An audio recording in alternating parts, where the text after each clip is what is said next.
قرآن کہہ رہا ہے کچھ پیغمبر ایسے آئے جن پر بڑی مشکلات تھیں، انہوں نے مشکلات میں ہمیں پکارا، کسی بت کو نہیں پکارا، مزاروں پہ نہیں گئے، سیدھا سیدھا انہوں نے اللہ سے دعائیں مانگی اور اللہ نے ان کی پکار کو پورا کیا۔ تو یہاں سے شروع کرتا ہے قرآن، نوحًا اذ نادیٰ من قبل، نوح علیہ السلام 950 سال تبلیغ کرتے کرتے قوم نے ٹینشنیں دیں، نوح نے ہمیں پکارا کہ اللہ اس قوم سے نجات دے دے مجھے، فاستجبنا لہ، ہم نے ان کی پکار کو سنا، فنجیناہ واہلہ من الکرب العظیم، ان کو اور ان کے گھر والوں کو بہت بڑے عذاب سے ہم نے بچا لیا، بہت بڑے عذاب سے۔ عذاب سے مراد یہ کہ جو ٹینشن قوم نے دی ہوئی تھی۔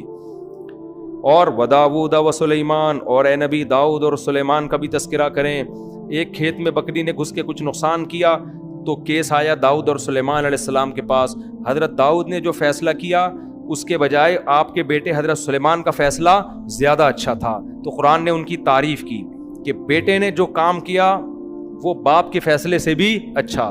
لیکن قرآن کہتے ہیں ہم نے دونوں کو علم دیا، اور ہم نے داؤد علیہ السلام کے لیے پہاڑوں کو مسخر کر دیا اور پرندوں کو بھی۔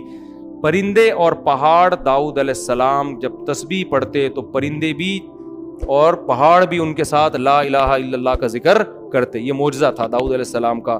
یہ معجزے کیوں ملے یہ میں پہلے درسوں میں بیان کر چکا ہوں۔ داؤد علیہ السلام کی بہادری تھی نا، جالوت کو قتل کیا تھا انہوں نے، بھول گئے کیا آپ لوگ؟ اچھا آگے قرآن کہہ رہا ہے وَعَلَّمْنَاهُ صَنْعَةَ لَبُوسٍ لَكُمْ، اور ہم نے ان کو زرہیں بنانا سکھایا داؤد علیہ السلام کو جنگوں کے لیے، تلواریں اثر نہ کریں۔ لوہے کے لباس، لوہے کی ٹوپیاں بناتے تھے داؤد علیہ السلام، لوہا ہاتھ میں پگھلا دیا تاکہ سخت لڑائیوں میں یہ لوہا کام آئے۔ دیکھو اللہ نے کیسے اسباب کے ساتھ جوڑا ہے نا جہاد کو۔ اللہ یہ بھی کر سکتا تھا اے داؤد ہماری مدد آپ کے ساتھ ہے، آپ کو کیا جنگی ٹوپی کی اور جنگی ڈریس کی ضرورت ہے، آپ جائیں ایسے ہی جائیں، اللہ کی مدد خود بخود آسمان سے اترے گی۔ بھائی جو آپ کر سکتے ہیں آپ کو کرنا پڑے گا۔ جب میدان میں تیر چلتے ہیں، تلواریں چلتی ہیں تو گوشت پہ لگیں گی تو گوشت کٹے گا، تو اس کے لیے ڈیفنس ہے۔ ہمارے نبی بھی جنگی ٹوپیاں پہن کے میدان جہاد میں جاتے تھے۔ آج گارڈ رکھنے کو توکل کے خلاف لوگ سمجھتے ہیں اور اسلحہ رکھنے کو توکل کے خلاف سمجھتے ہیں، تو یہ پاگل ہونے کی بہت بڑی دلیل ہے۔ ہمارے نبی صلی اللہ علیہ وسلم جب فتح مکہ میں داخل ہوئے نا جنگ میں، تو آپ صلی اللہ علیہ وسلم نے عام معافی کا اعلان کیا، لیکن کچھ لوگوں کے بارے میں کہا جہاں پاؤ قتل کر دو۔ تو ابن خطل تھا غالباً، ایک بڑا بدبخت صحابی نے کہا یا رسول اللہ وہ غلاف کعبہ سے پکڑا ہوا ہے اس نے اور پناہ مانگ رہا ہے۔ تو آپ اپنی جنگی ٹوپی اتار رہے تھے، اس وقت جنگ ختم ہو گئی تھی نا، اور آپ نے فرمایا کہ وہیں قتل کر دو اس کو۔ تو یہ بھی ہمارے نبی کی سیرت کا ایک پہلو ہے کہ ہر بدماش کو آپ نے معاف نہیں کیا، عام معافی دی، کچھ ایسے بڑے بدبخت تھے ان کو آپ نے معاف نہیں کیا، سمجھتے ہو؟ تو تبھی کہتے ہیں نا، نہ اتنے میٹھے بنو کہ لوگ کھا کے ختم کر دیں، نہ اتنے کڑوے بنو کہ لوگ تھوکنا شروع کر دیں۔ اخلاق کی بھی ایک باؤنڈری ہے اور انتقام کی بھی ایک باؤنڈری ہے۔ اصل تو معاف کرنا ہی ہے، افضل تو یہی ہے، لیکن اس کی بھی ایک لمٹ ہے۔ خیر ہمارے نبی جنگی ٹوپی پہنا کرتے تھے میدان جہاد میں تاکہ سر پہ تلوار اثر نہ کرے۔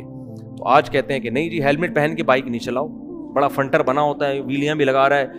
ہم بچپن میں کبھی ڈیفینس جاتے تھے، وہ لڑکوں کی ریسنگ ہو رہی ہوتی تھی، تو ایک ویلی لگا رہا تھا، سر کھل گیا اس کا، بہت بڑا فنٹر بنا ہوا تھا کہ 3 دفعہ سر کھلا تھا اس کا۔ سر کھلنا سمجھتے ہیں، نیچے گرا اور سر پھٹ گیا۔ اس کے ابا نے پھر پابندی لگائی، پھر بھی لگا رہا تھا ویلی، اب تک میرا خیال ہے انا للہ ہو چکا ہوگا۔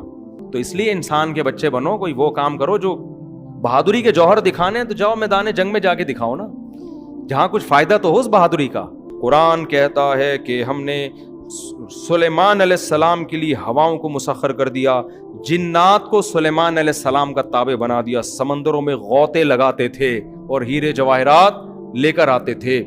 اور کیا تھا؟ ایوب اذ نادیٰ ربہ، ایوب کو بھی یاد کرو جب کئی سال بیماری میں مسلسل اتنی خطرناک بیماری میں پڑے رہے ہیں، بالآخر اللہ نے ان کی دعا قبول کی، انہوں نے کہا ربی انی مسنی الضر، اے اللہ مجھے بہت پریشانیاں پہنچ گئی ہیں، وَأَنْتَ أَرْحَمُ الرَّاحِمِينَ، تو سب سے زیادہ رحم کرنے والا ہے، میری مدد کر۔ فَاسْتَجَبْنَا لَهُ، اللہ کہتے ہیں ہم نے آپ کی مدد کی، آپ کی پریشانیوں بیماری کو بھی دور کیا اور آپ کو آپ کا اہل و عیال بھی واپس لوٹا دیا۔ اور پھر اللہ نے حضرت اسماعیل ادریس علیہ السلام کا ذکر کیا اور ذوالکفل علیہ السلام کا، اور دو بس مختصر. پھر اللہ نے یونس علیہ السلام کا تذکرہ کیا کہ مچھلی والے کا بھی تذکرہ کرو. جب اندھیروں میں مچھلی نے اپنے پیٹ میں نگلا تو فنادا فی الظلمات، کئی اندھیرے، رات کا اندھیرا، آسمان پہ بادلوں کا اندھیرا، سمندر کی لہروں کا اندھیرا، سمندر کی تہہ کا اندھیرا، اور مچھلی کے پیٹ کا اندھیرا. اس میں اللہ کو پکارا، اے اللہ میں تیری پرمیشن کے بغیر قوم کو چھوڑ کر آ گیا، یہ تیرا، تو ہر عیب سے پاک ہے، یہ سزا مجھے میری غلطی کی وجہ سے ملی ہے. سبحانکا، تو عیب سے پاک ہے، انی کنت من الظالمین، میں ہی ظالمین میں سے ہوں. کیا مطلب؟ میں اپنی غلطی کا اعتراف کرتا ہوں. قرآن کہتا ہے فاستجبنا لہ، ہم نے ان کی پکار کو سنا. ونجیناہ من الغم، اور ہم نے ان کو غم سے نجات دی. کہاں گئے وظیفے بھائی؟ یونس علیہ السلام نے کوئی وظیفے کیوں نہیں پڑھنا شروع کر دیے وہاں بیٹھ کے؟ پیغمبروں میں آپ کو وظیفے نہیں ملیں گے، دعائیں ملیں گی، دعائیں. آج یہی لا الہ الا انت سبحانک انی کنت من الظالمین جو ہے نا، 1000 دفعہ پڑھ لیں گے، جائز ہے، میں منع نہیں کر رہا. ادھر ادھر گانے بجانے سے تو بہتر ہے کچھ اللہ کا نام وظیفوں کے طور پہ پڑھ لو. لیکن جو روح کیا ہے، روح یہ نہیں ہے کہ آپ پڑھو، روح یہ ہے کہ مانگو. یونس علیہ السلام نے لا الہ الا انت کا وظیفہ نہیں پڑھا، بلکہ اللہ سے دعا مانگی عاجزی کے ساتھ کہ مجھے بچا لے اس غم سے، تو اللہ نے بچا لیا. پھر قرآن کہتا ہے اور زکریا کا بھی تذکرہ کریں، بڑھاپے میں بیوی 5 اور اللہ سے دعا مانگ رہے ہیں، اے اللہ مجھے اکیلا نہ چھوڑ، تو بہترین وارث ہے، مجھے بھی کوئی وارث دے دے. اللہ کہتے ہیں فاستجبنا لہ، ہم نے ان کی پکار کو قبول کیا. بڑھاپے میں ووہبنا لہ یحییٰ، ہم نے ان کو یحییٰ علیہ السلام دیے، اور ہم نے ان کی بیوی کو صحت دے دی، بانجھ پن دور کر دیا، بڑھاپا بھی ختم کر دیا. کیوں؟ یہ ایسے عجیب و غریب کام ان کے لیے کیوں ہو رہے تھے بھائی؟ نارمل لوگوں کے لیے عام طور پر ایسا ہوتا نہیں ہے، بڑھاپے میں اولاد مل رہی ہو. قرآن کہتا ہے انہم کانوا یسارعون فی الخیرات، زکریا علیہ السلام اور ان کی بیوی نیکیوں میں ایک دوسرے سے آگے بڑھتے تھے، صدقات و خیرات میں، نماز میں، عبادت میں، تلاوت میں، یہ ایک دوسرے سے آگے. وَيَدْعُونَنَا رَغَبًا وَرَهَبًا، اور یہ ہمیں اللہ کی امید اور خوف سے دعائیں مانگا کرتے تھے ہم سے. تو اس سے کیا پتہ چلتا ہے؟ وَكَانُوا لَنَا خَاشِعِينَ، اور ہم سے ڈرتے تھے. اس سے پتہ چلتا ہے جس گھر میں اللہ کی عبادت ہو، صدقات و خیرات کا معمول ہو، اور جس گھر میں دعائیں مانگنے کا معمول ہو، تو پھر ان کے ساتھ اللہ تعالیٰ ایسے معاملات کرتے ہیں جو دوسروں کے ساتھ نہیں کرتے. بڑھاپے میں اولادیں مل رہی ہیں ان کو، اور آج گھروں میں یہ سارا ماحول کیا ہو گیا ہے؟ ختم. ہر وقت موبائل گیم چل رہے ہوتے ہیں، ڈرامے چل رہے ہوتے ہیں، گانے چل رہے ہوتے ہیں، فلمیں چل رہی ہوتی ہیں. تو پھر اللہ کی مدد کہاں سے آئے گی بھائی؟ جو اللہ کی خاطر گناہوں سے بچتے ہیں، گھر میں عبادت کا ماحول ہوتا ہے، تو اللہ ان کے ساتھ ایسے کام کرتے ہیں، ایسا پروٹوکول دیتے ہیں تو دوسروں کے ساتھ نہیں. بس ایک آیت پڑھ کے بیان ختم کرتا ہوں. ابراہیم علیہ السلام کو جب بڑھاپے میں اولاد کی خوشخبری ملی ہے نا، قرآن کہتا ہے کہ فرشتے جب ابراہیم علیہ السلام کے پاس آئے انسانی شکل میں، بچڑا سامنے رکھا، فرشتوں نے کھایا نہیں. ابراہیم علیہ السلام گھبرا گئے کہ یہ دشمن تو نہیں ہے. انہوں نے کہا نا نا نا، ہم تو اللہ کے فرشتے ہیں، ہم کھانے کی ہمیں رغبت نہیں، یہ تو ہمارے لیے پتھر ہے. ابراہیم علیہ السلام کی جو زوجہ تھی نا، بوڑھی، وہ حضرت سارہ، وہ دروازے پہ کھڑی ہوئی تھیں. بوڑھی عورتیں جو ہے نا، وہ دروازے پہ کان لگا کے سن رہی ہوتی ہیں. اگر ان کو خطرہ ہوتا ہے کہ پتہ نہیں کوئی، کیونکہ انہوں نے دیکھا نا اجنبی بندے ہیں. ویسے اصولی طور پر کوئی بندہ آپ کے شوہر کے ساتھ بات کر رہا ہو نا، تو عورت کو چاہیے کان لگا کے نہ سنیں. خواتین سن رہی ہوتی ہیں، دیکھو کوئی دوسری شادی کی بات تو نہیں چل رہی کہیں. موبائل میں بھی جھانک رہی ہوتی ہیں کہ یہ ستار واقعی ستار ہے، کائنات تو نہیں ہے کہیں یہ. تو تجسس کرنا اچھا کام نہیں ہے. لیکن حضرت ابراہیم کی زوجہ دروازے پہ کیوں کھڑی ہوئی ہیں؟ خوف تھا نا کہ پتہ نہیں کوئی دشمن تو نہیں آئے ہیں، کون ہیں یہ لوگ، کبھی دیکھا بھی نہیں ان کو اس علاقے میں، اور بڑے خوبصورت جوان. تو انہوں نے کہا ہم اللہ کے فرشتے ہیں اور آپ کو اولاد کی خوشخبری سنانے کے لیے آئے ہیں کہ اللہ آپ کو بیٹا دے گا، اسحاق. اور پھر بیٹے کا بھی بیٹا ہوگا, پوتا بھی ہوگا, ان کا نام کیا ہوگا؟ یعقوب. بیٹے کی بھی خوشخبری اور پوتے کی بھی.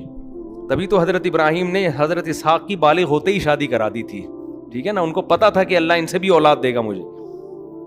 تو بچوں کی جلدی شادیاں کرا دیا کرو, اس سے یہ ہوگا کہ وہ جو پوتا ہوتا ہے نا وہ بھی آپ ہی کی اولاد ہوتا ہے, سمجھتے ہو؟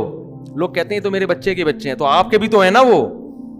تو بچوں کی جلدی شادی کرانے میں بڑا فائدہ کیا ہے, آپ کو بھی اولاد مل جاتی ہے. خیر, تو اب جب ابراہیم علیہ السلام کی زوجہ نے یہ سنا کہ فرشتے کہہ رہے ہیں کہ آپ کو اولاد ملے گی, تو قرآن کہتا ہے وہ اندر آئیں فسقت وجہہا, ایسے ماتھے پہ یوں, جیسے عورتیں نہیں کہتی ہائے ناس کیسی باتیں کر رہے ہو, کہنے لگی یا ویلتا, ہائے کمبختی, ہائے ناس, الیدو, میرے اولاد ہوگی, میں اتنی بوڑھی, میرے اولاد ہوگی, وانا عجوز, میں تو بڈھی ہو چکی ہوں. عجوز کہتے ہیں بالکل بڑھاپے کی انتہا کو پہنچی ہوئی. وہذا بالی شیخا, اور یہ میرا شوہر یہ بھی بڈھا ہے بھائی, اشارہ کر رہی ہیں ہاذا اشارے کی طرف, یہ بوڑھا اس کی اولاد ہوگی اور میں بھی, اور پھر ایسے نا ماتھے پہ یوں کر کے مارا ہے اور کہنے لگے ناس ہو تمہارا, تباہی ہے. تو اتنا تعجب ان کو ہو رہا تھا, یہ کس طرح کی, ابھی تک تو خاموش کھڑی ہوئی تھی, بھائی ٹھیک ہے بچڑا نہیں کھا رہے, چلو سمجھ میں آتا ہے, اور جو ہے اجنبی لوگ ہیں, لیکن ابھی تک کوئی ٹینشن بھی نہیں دی. اب جی آگے باتیں شروع کر دی ہیں کہ اولاد ہوگی, تو یہ حضرت ابراہیم کی زوجہ سے یہ بات ان کی سمجھ میں نہیں آئی. یہ کیسی باتیں, اب تم نے غلط باتیں, اب میں چپ نہیں رہوں گی بھائی, اب میں خاموش نہیں رہوں. آ کے ایسے ماتھے پہ یوں کر کے مارا ہے اور کہنے لگی یا ویلتا, ہائے بدبختی. ویل کہتے ہیں بربادی, تباہی کو, ہائے بربادی, ہائے تباہی, ہائے ہلاکت. الیدو, میرے اولاد ہوگی, وانا عجوز, میں اتنی بڈھی, وہذا بالی شیخا, اور یہ میرا میاں یہ بھی اتنا بوڑھا. تو اب جو میں پوری بات بتانے کے لیے میں آیت پڑھی نا, تو فرشتوں نے کیا کہا, اتعجبین من امر اللہ, اللہ کے آرڈر پہ تمہیں تعجب ہو رہا ہے. رحمت اللہ وبرکاتہ علیکم اہل البیت, اے گھر والو تم عام لوگوں کی طرح نہیں ہو, تم تو سلیکٹڈ خاندان ہے تمہارا, تم نے شرک کے راستے کو چھوڑا, تمہارے گھروں میں سخاوت ہے. سخاوت تھی نا کہ مہمان آ کے بیٹھے ہیں, ابھی پوچھا نہیں ہے کون ہو کہاں سے آئے ہو, بچڑا پہلے لا کے رکھ دیا. ہم تو کباب چائے نہیں لا کے رکھتے پہلے, بھائی تو بتا, میں تو نالائق آدمی ہوں, میں تو اسی طرح کرتا ہوں, بندہ ہے کون بھی کہاں سے آیا, کیوں آیا, بغیر پوچھے آیا, اتنے سارے ہمارے یہاں تو پریشانیاں ہیں نا. اور بعض دفعہ تو لوگ چائے کا پوچھ اس لیے رہے ہوتے ہیں تاکہ وہ کہے, میں بتاتا ہوں نا, ہمارے ایک دوست گئے اپنے کسی گھر میں, ان سے پوچھا کہ آپ نے کھانا کھا لیا, انہوں نے کہا نہیں کھایا. مجھے خود بتا رہے تھے, کہہ رہے مجھ سے پوچھا کھانا کھا لیا, میں نے کہا نہیں کھایا. کہہ رہے کھایا ہوتا تو چائے پلاتا, آپ چائے سے بھی گئے اور کھانے سے بھی گئے. یہ تو ہماری سخاوت ہے. تو کیسی سخاوت, ابھی مہمان آیا ہے, بچڑا پورا روسٹ کر کے سامنے لا کے رکھ دیا ہے, پھر دیکھ رہے ہیں کہ بھائی ہاتھ جا ہی نہیں رہے. تو یہ تو بھائی تمہارا تو خاندان سخی ہے, توحید پرست ہے, عبادتیں ہوتی ہیں. کوئی عام لوگ تعجب کرتے کہ بڑھاپے میں اللہ اولاد دے رہا ہے, تو تعجب بنتا ہے. تو فرشتے کہہ رہے ہیں کہ تعجب ہمیں آپ کی باتوں پہ ہو رہا ہے. رحمت اللہ وبرکاتہ علیکم اہل البیت, اے اہل بیت تم پر تو اللہ کی رحمتیں اور برکتیں ہیں. انہ حمید مجید, کیا مطلب, وہ اللہ بڑا قابل تعریف اور بزرگی والا ہے. یہ کیسی تعریف ہے اس کی کہ تم اس کے لیے قربانیاں دو اور وہ تمہارے لیے کچھ بھی نہ کرے. وہ تو قابل تعریف ہے, جتنا تم کرو گے وہ کئی گنا اس سے تمہارے لیے زیادہ کرے گا. تو یہ میں پوری تقریر اس لیے کر رہا ہوں, گھروں کے ماحول کو صحیح کرو, سمجھتے ہو, گھروں میں کچھ تعلیم کا تلاوت, تبھی تو حدیث میں آتا ہے کہ سنتیں گھر میں پڑھنی چاہیے تاکہ بچے بھی عبادت سے تھوڑے سے مانوس ہوں, تلاوت ہو. میرے والد صاحب کو اللہ مغفرت فرمائے, جب آفس سے آتے تھے نہا کے سب سے پہلے قرآن لے کے بیٹھ جاتے تھے اور اونچی آواز سے تلاوت کرتے تھے. پوری زندگی ان کا معمول ہم نے دیکھا. جب ان کا انتقال ہوا ہے تو اس دن تلاوت کی آواز گھر میں نہیں آئی, ہمیں اس کے بعد سے اب تک نہیں آئی. تو وہ ایک احساس ہوا کہ یار, اور بڑی پیاری آواز میں تلاوت کرتے تھے. تو ایک دم احساس ہوا کہ یار ہمارے گھر سے ایک رونق چھن گئی. یہ روزانہ ان کا معمول تھا, اور ایک خاص اسٹائل میں بیٹھتے تھے, ٹوپی اتار کے, ٹھیک ہے نا, کیونکہ گرمی ان کو بہت لگتی تھی. ٹوپی اتار کے بالکل گریبان کھول کے ایسے بیٹھ کے حافظ تھے ماشاءاللہ, تو روزانہ پابندی سے قرآن کی تلاوت کرتے.